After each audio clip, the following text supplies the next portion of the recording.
In the middle of the Irish Sea is the remote and breathtaking Isle of Man. It's a serene place where for 50 weeks of the year the pace of life can only be called relaxed. But for the other fortnight it's mad, dangerous and deadly. Motor racing legend Mark Skaife is about to take us full throttle to the most thrilling motorcycle race in the world to meet the men and women who risk everything in pursuit of two-wheeled glory.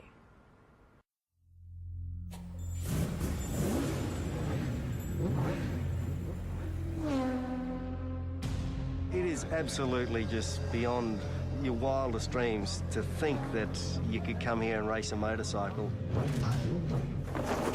The Isle of Man TT is like a religion. It's the oldest motorcycle race in the world. You can stand on the footpath and you could literally reach out and touch the riders going past at close to 200 miles an hour.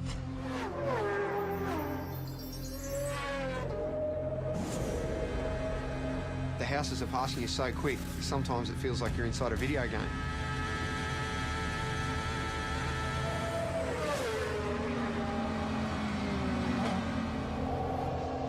It's frightening. It's damn dangerous and it stresses me out.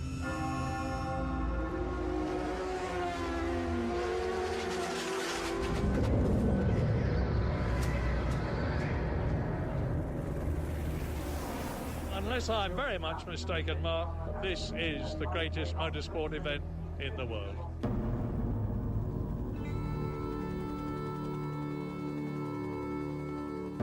Between Ireland and Britain in the Irish Sea sits the Isle of Man. A sleepy tax haven for most of the year.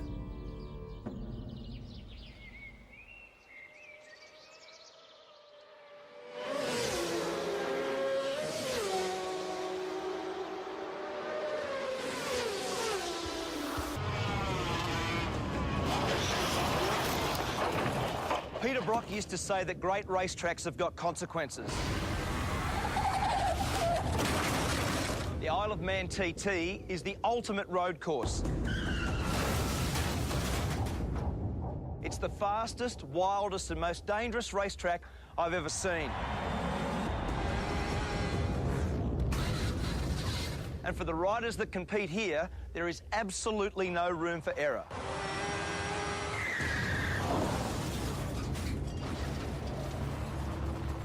In its 104 years, 234 riders have died.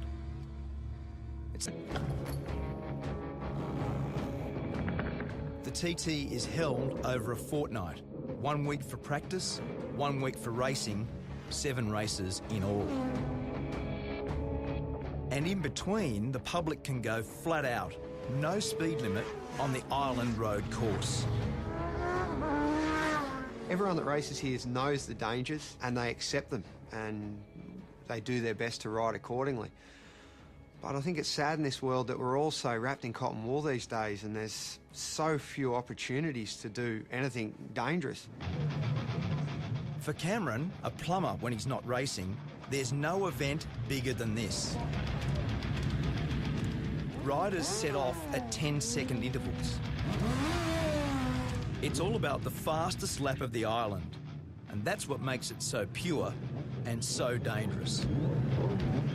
You sit on the start line, you're looking down that first hill, and because it's not a mass start, you're sitting there getting waved off one at a time. The pressure on you, everyone's looking at you, and it's a rush I've never had out of any other race.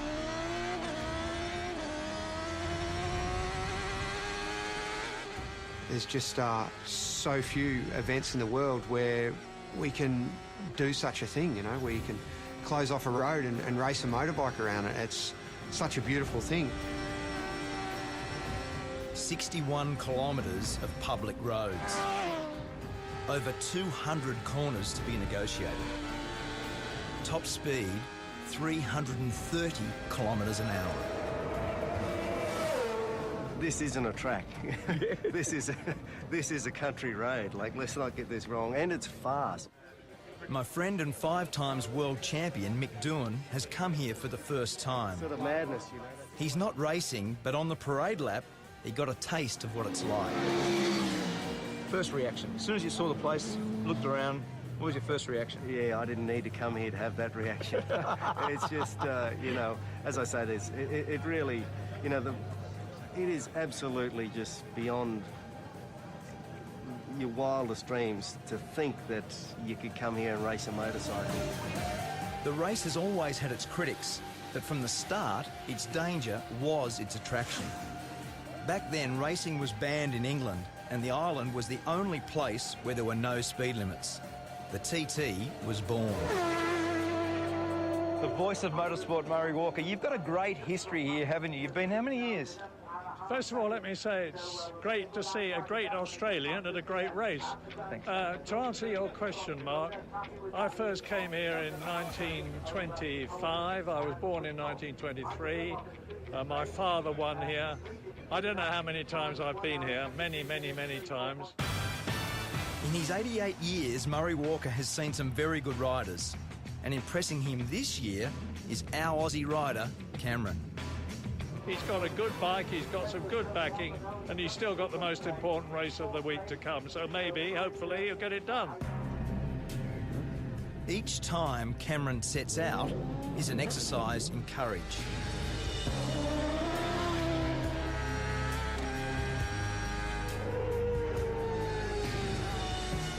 Each lap is an anxious one for Karen, who gets radio updates on his progress. I see the worry in her face before I head out for a race, and sometimes I feel a little bit guilty for putting people close to me through that stress. In the week I was there, 7 people lost their lives. 3 riders and 4 members of the public. ACU Events Limited regret to announce the death of Derek Bryan.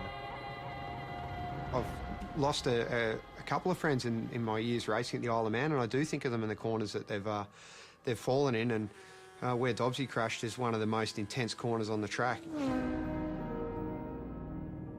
Dobbsy, Paul Dobbs, died in the TT last year. He lost his life to the sport that he loves, so. Just one of them, mate. Paul was buried on the island, leaving behind his wife and 2 daughters. Some are just plain lucky to survive, like Connor Cummins. I can actually see, where it's all gone wrong. I've disappeared over the side, and the way I look at it, that's where, the injury started to happen, and it's it does get to you a little bit. We'll just get on with life. The world ain't gonna stop for me. Riders don't come here for the prize money. There's hardly any. The TT is simply about the glory of being the fastest. And for Cameron, it was a glorious week.